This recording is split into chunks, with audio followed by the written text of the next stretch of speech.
Merci, merci. Tout marche, ceci comme cela. Alors, vous m'avez demandé, d'abord je vous remercie de votre invitation, vous m'avez demandé de m'exprimer pendant une vingtaine de minutes et après nous discuterons, parce qu'il y aura sans doute matière à discussion après ce que je vous aurais dit. Vous m'avez demandé de traiter le sujet comment créer une croissance économique au service de l'environnement. Alors, comment est-ce que je vais répondre à cette question qui est évidemment très actuelle ? Je vais commencer par vous dire que pour créer une croissance économique au service de l'environnement, il faut commencer par lutter ce qui s'oppose à une croissance économique favorable à l'environnement. Et ensuite, je développerai ce qui me semble être les conditions d'une croissance favorable à l'environnement qui tiendra en gros entre 3 points. Premièrement, passer par les règles de l'économie de marché et de la libre entreprise, condition de base de la croissance. Deuxièmement, passer par des politiques de soutien à l'innovation, à la créativité, à la recherche. Ça, c'est le métier pour vous, pour soutenir vous, qui êtes normalement, je pense, des ingénieurs. Et enfin, la particularité propre à la période actuelle qui tient aux problèmes environnementaux, qui sont évidemment importants, c'est une nouvelle nécessité et de nouvelles conceptions pour assurer une régulation des marchés, une régulation des activités économiques par l'État.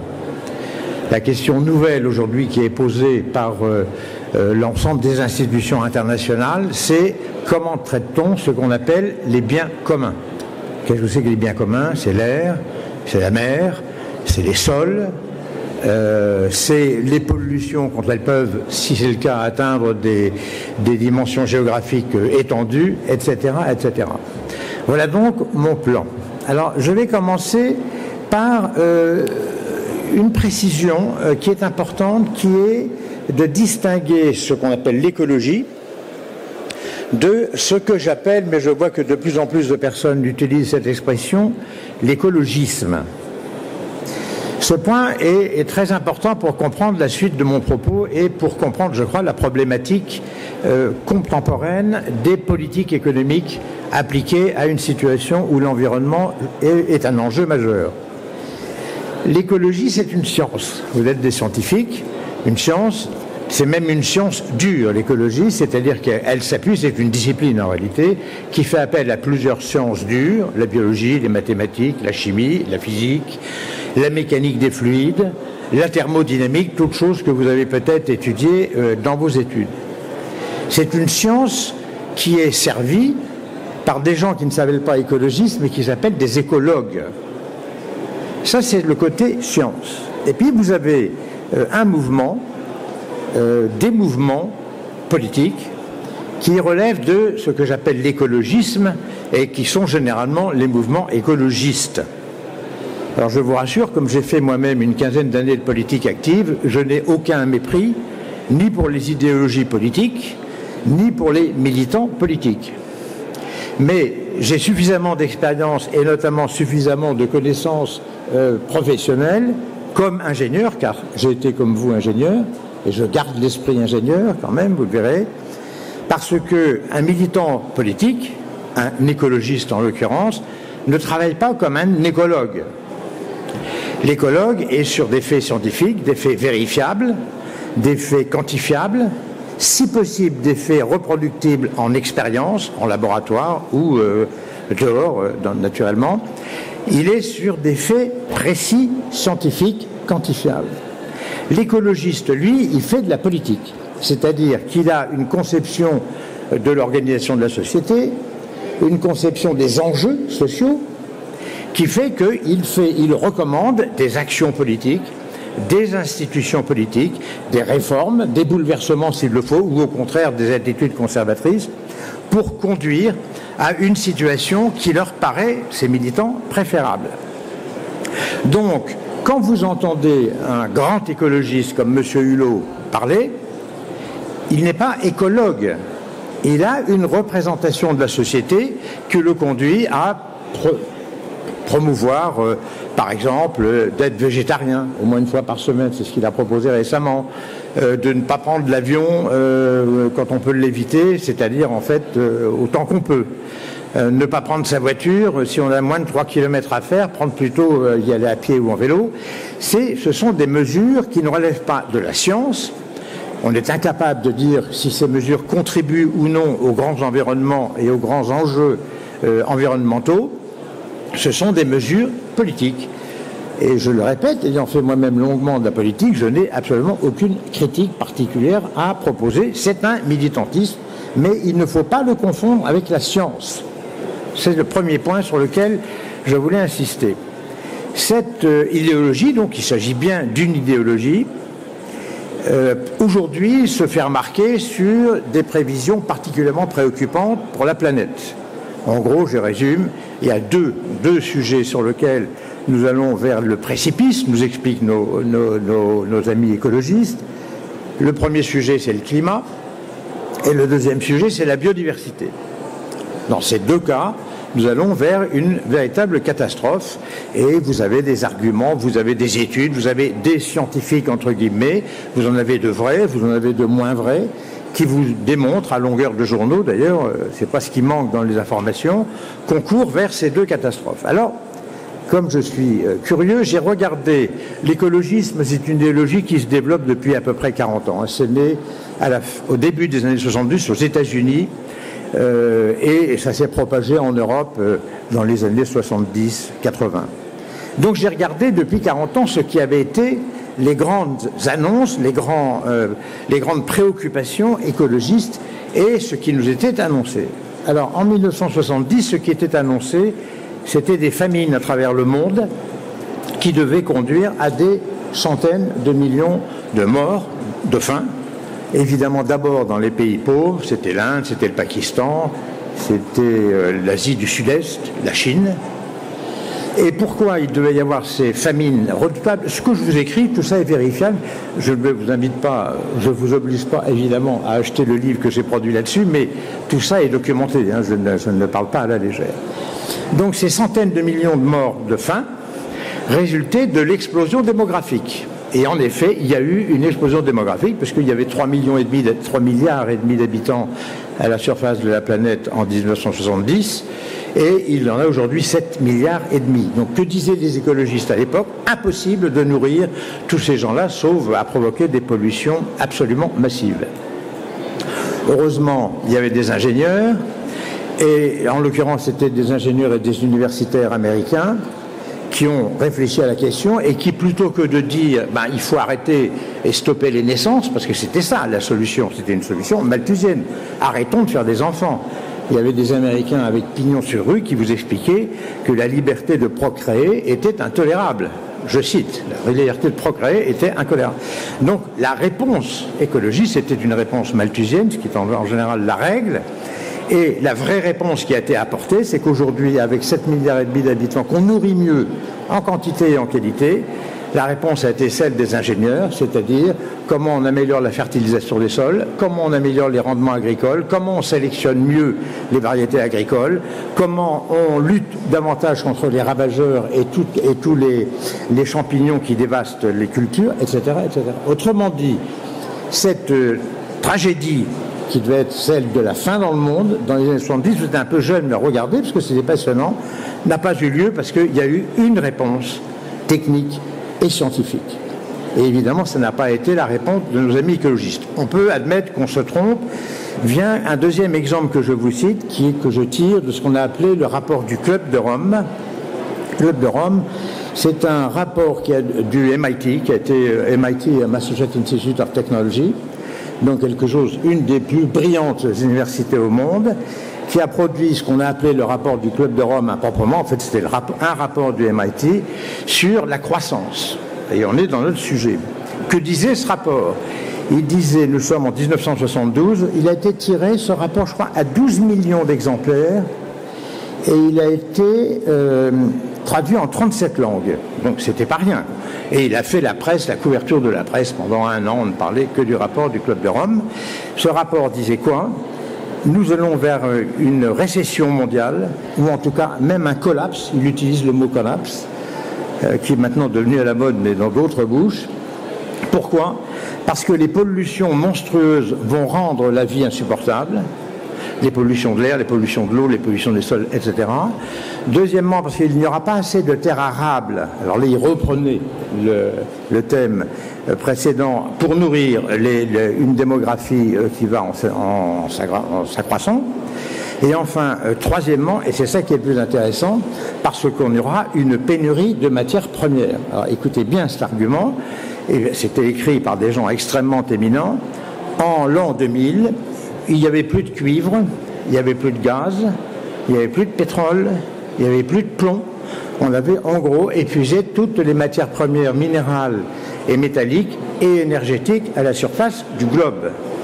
Ce que je vous dis, vous pouvez le reporter, ça s'appelle Halte à la croissance, c'était le titre de ce rapport dans sa traduction française, et vous pouvez retrouver tous les chiffres que je vous indique. Alors là, je les ai notés, mais il n'y avait plus de pétrole, je vous l'ai dit, en l'an 2000, etc., etc. Tout ceci s'est avéré inexact.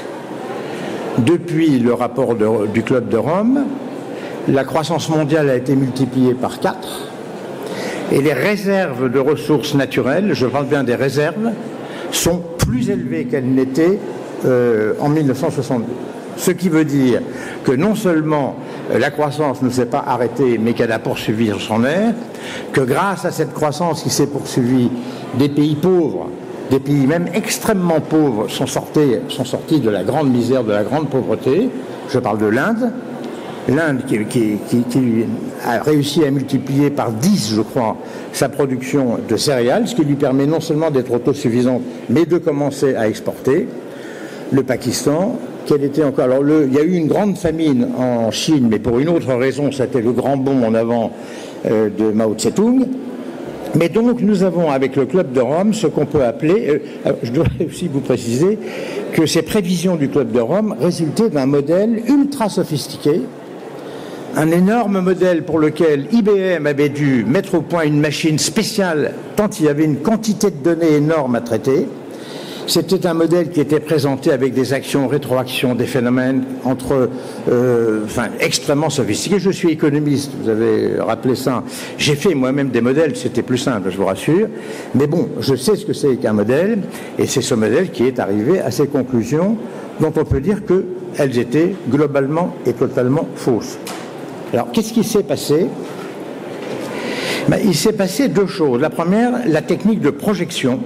Quand on se projette pour essayer de comprendre comment est l'avenir, on a une forte tendance, un tropisme, à faire de l'extrapolation. Ça peut être de l'extrapolation sophistiquée, on ne met pas une droite mais un logarithme ou une exponentielle. Ça peut être une extrapolation sophistiquée parce qu'on met quelques interactions et rétroactions entre variables. Mais globalement, tous les modèles dont on nous parle sont des modèles d'extrapolation. Or, l'économie mondiale, l'histoire de l'humanité, l'histoire des sociétés et tout, l'histoire de la science, l'histoire des techniques et des technologies, et tout sauf une extrapolation, et évidemment encore moins une extrapolation linéaire. Donc la technique même de projection était fragile, disons fragile.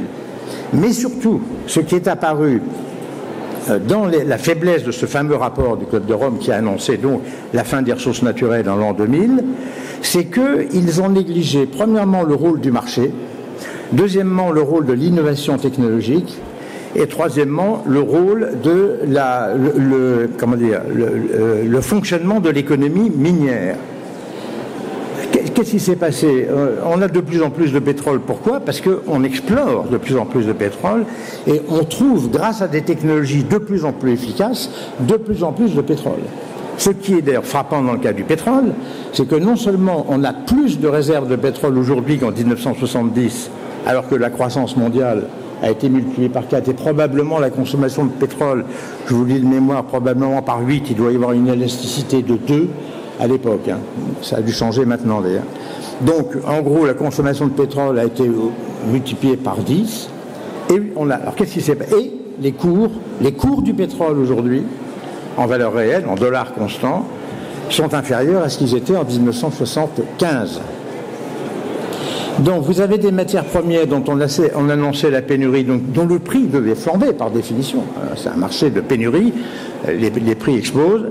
Non seulement ils n'ont pas explosé, mais ils sont plus bas, ce qui est la preuve qu'on dispose de réserves considérables. Donc voilà pour ce qui est du Club de Rome.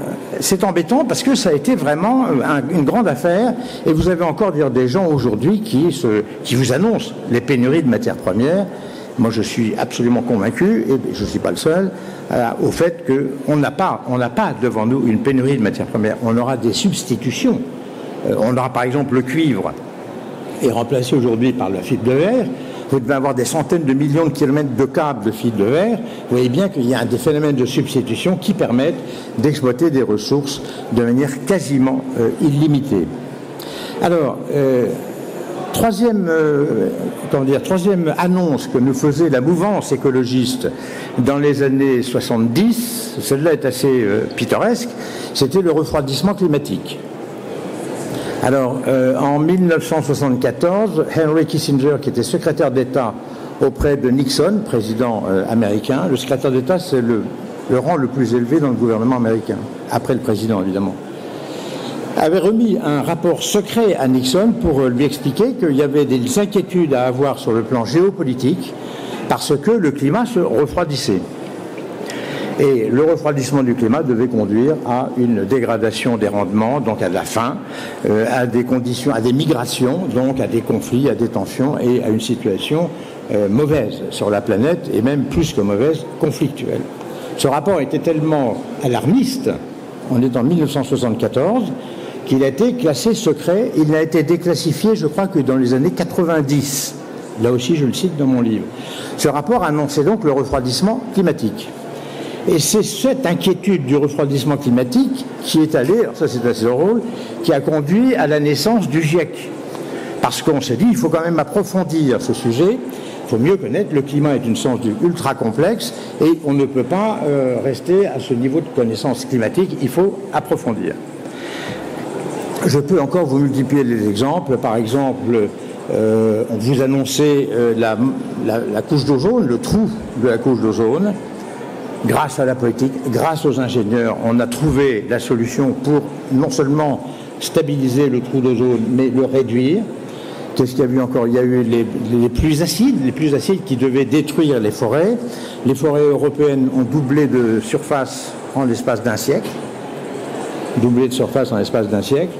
Etc., etc. Donc, on peut dire que l'idéologie écologiste et les prophéties que les mouvements écologistes produisaient dans les années 70, 80, 90, aucune ne s'est réalisée. Aucune.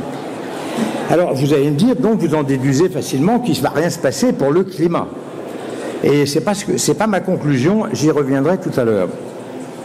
Avant de passer au climat lui-même, je voudrais passer par faire une autre remarque qui est la puissance de la pensée écologiste et de ce que j'appelle l'écologisme, c'est-à-dire l'idéologie écologiste. Sa puissance se mesure à tout ce qu'elle remporte comme victoire politique. Alors là, je suis bien dans le domaine de la politique, c'est-à-dire des décisions gouvernementales prises sous la pression des mouvements écologistes. Alors le premier d'entre eux, c'est le principe de précaution. Bon, je suis ingénieur, je vous l'ai dit, j'ai été... Moi, l'idée du principe de précaution m'a toujours hérissé parce que quand vous le regardez en détail, ce principe de précaution n'est pas un principe de précaution, c'est un principe d'inhibition. Pasteur, le grand Pasteur, n'aurait jamais pu conduire ses expériences sur les vaccins avec le principe de précaution. Quelqu'un a dit, je crois profondément, il a dit si l'homme des cavernes avait découvert le principe de précaution, on en serait encore à l'âge de pierre. Je pense que c'est vrai. Ce principe de précaution vient d'un philosophe qui s'appelle Jonas, qui a écrit un livre, Principe de responsabilité, et qui vivait à l'époque de la menace thermonucléaire. Donc, c'était la guerre froide, et il était dans cette espèce de terreur, et se terrorisant lui-même, il a écrit ce livre, assez talentueux d'ailleurs, bien qu'ennuyeux, mais bon, il faut le lire, et sur lequel il arrive à considérer que les risques sont gigantesques et qu'on est en train de sacrifier vos générations, celle qui vous suivra et celle qui vous suivra après, et que le principe éthique fondamental, c'est que nous ne devons pas, nous, de notre vivant, saccager ce que nous laisserons comme terre et comme espace, comme biosphère à nos descendants. Alors, si vous voulez, le principe de précaution, il avait autrefois, du temps des grands philosophes antiques, une autre expression beaucoup plus simple, et avec laquelle l'humanité a bien vécu et a plutôt très bien vécu, qui s'appelle le principe de prudence, qui est une des vertus cardinales énoncées par Platon. Et pourquoi il a fallu le principe de précaution pour se substituer au principe de prudence?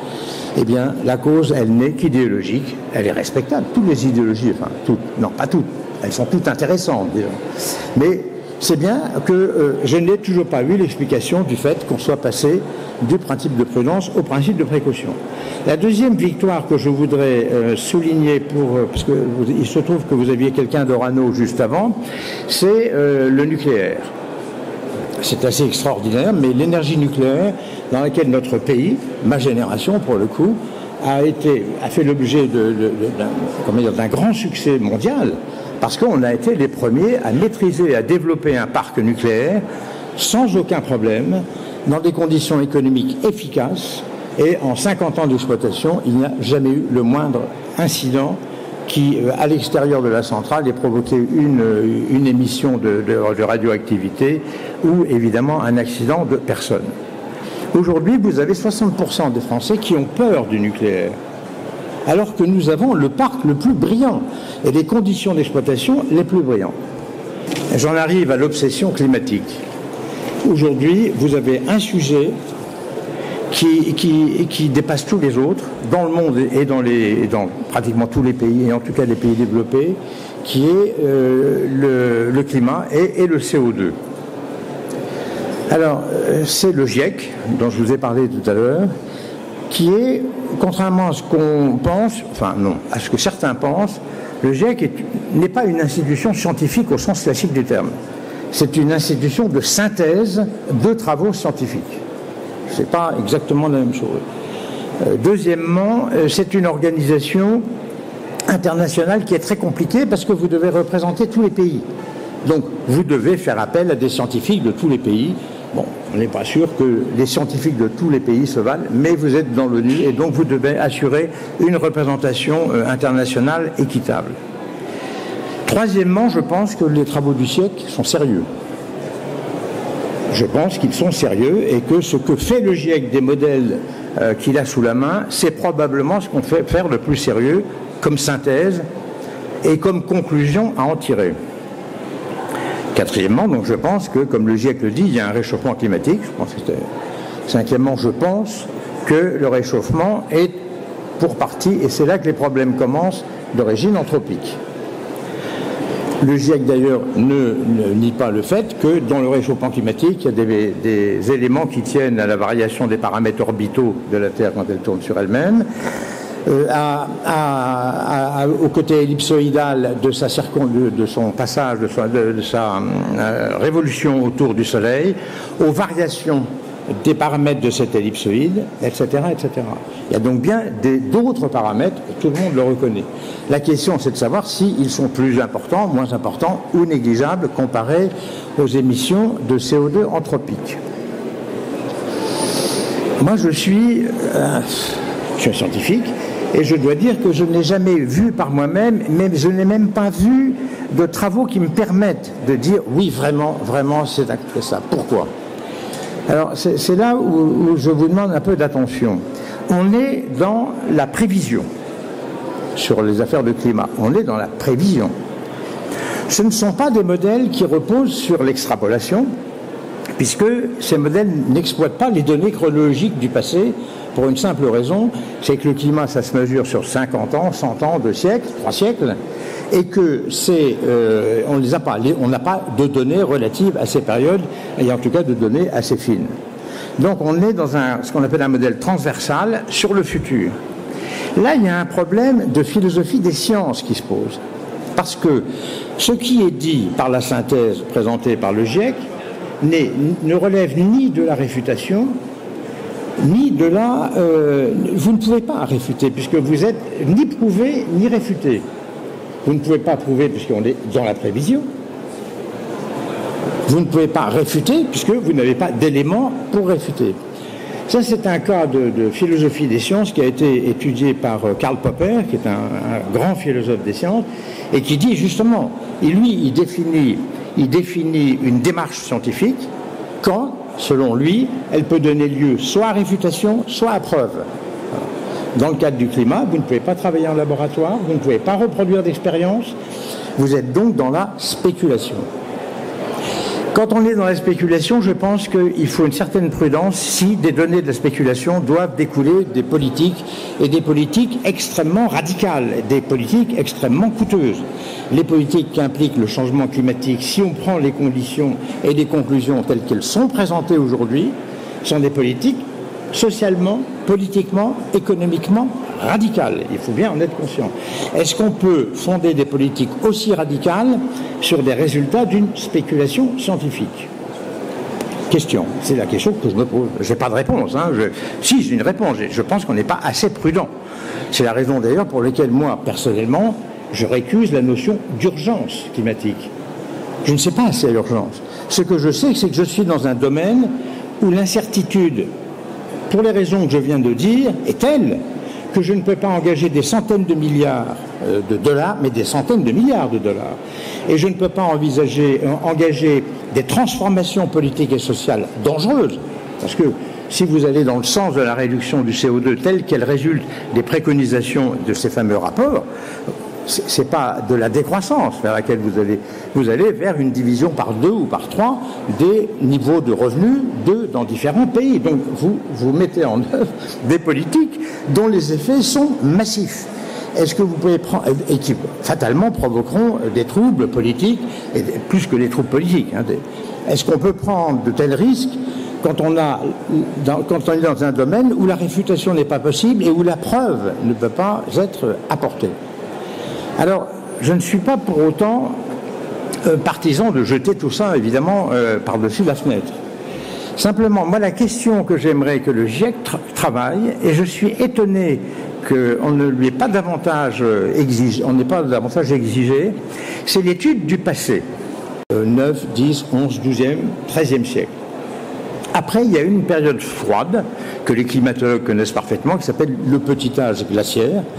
C'était le moment où le vin gelait dans les barriques dans les années 1719-1720. Vous avez des hivers terribles. La marquise de Sévigné raconte qu'elle faisait du feu dans sa cheminée au mois de juillet, en 1675. Ce petit âge glaciaire a été véritablement une période très, très rude.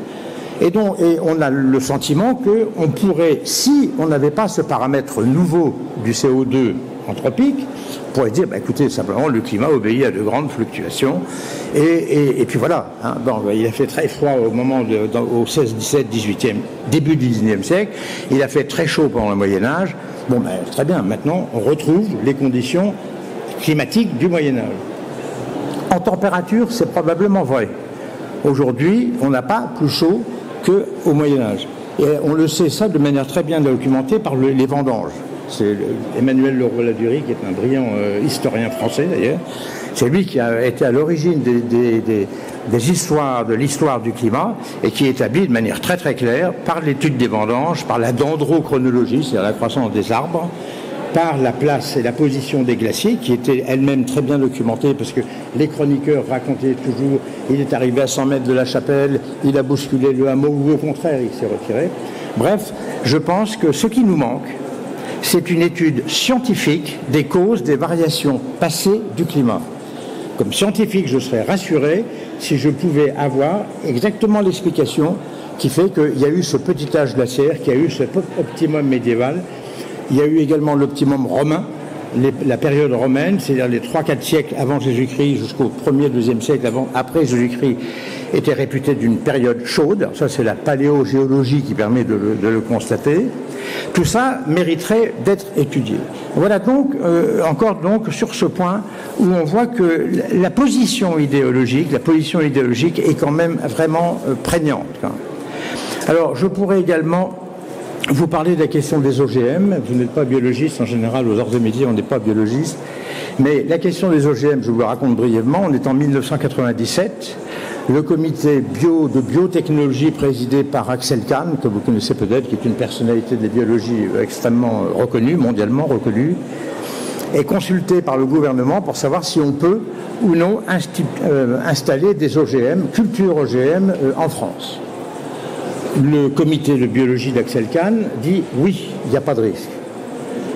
Et la mouvance écologiste a dit c'est pas possible, vous allez polluer, détruire la santé, les sols, etc. Les scientifiques disaient il n'y a pas de danger. Et ils continuent de dire qu'il n'y a pas de danger. Le gouvernement, sous la pression écologique, donc on a bien là une victoire politique, si vous voulez, a interdit la culture des OGM. La culture des OGM fait des centaines de millions d'hectares à travers le monde, y compris très près de chez nous, puisque les OGM, on les cultive en Espagne. Ils ne sont pas interdits. Ce qui est étrange dans cette affaire des OGM, donc, je pense qu'on se tire une balle dans le pied en s'interdisant une technologie qui est contrôlée, qui est vérifiée, et puis pas seulement par les scientifiques français, quoi. C'est que on n'a pas interdit l'importation des OGM et on n'a pas interdit la consommation des OGM. Donc il y a de fortes chances qu'à votre petit déjeuner de ce matin, vous ayez pris beaucoup d'OGM, que peut-être au dîner de ce soir, si vous prenez une sauce au soja, vous aurez encore des OGM, parce que le soja est en gros cultivé partout dans le monde, et en tout cas importé du Brésil OGM.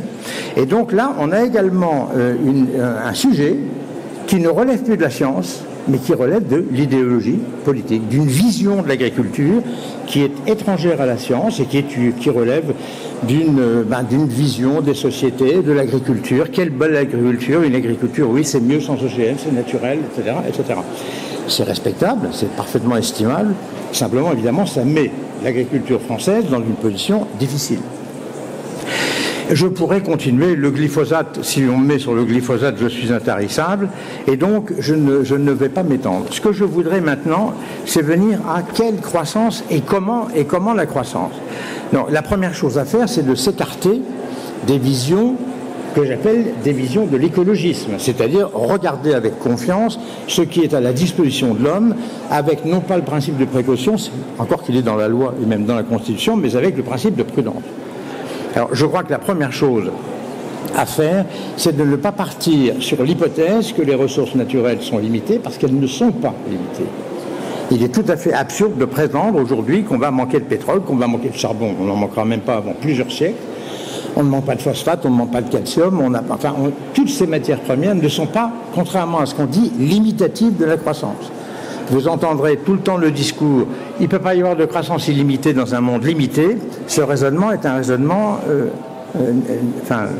bête, en réalité, bête.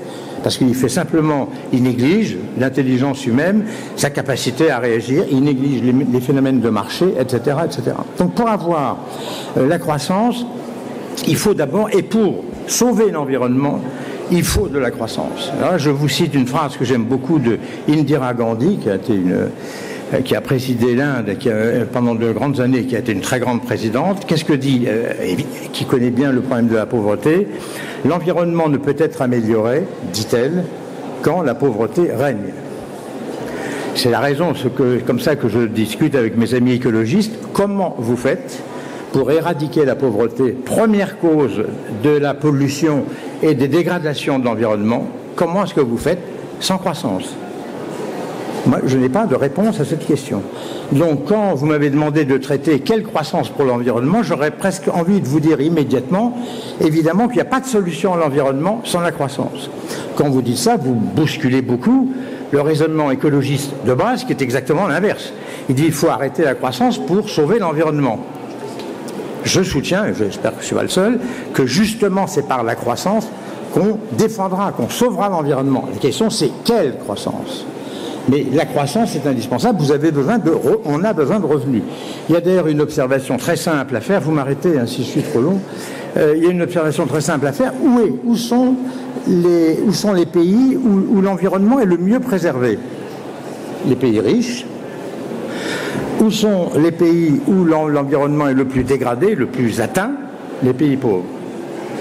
Vous avez le problème qu'on appelle écologique et environnemental, et le plus souvent un problème lié à la pauvreté.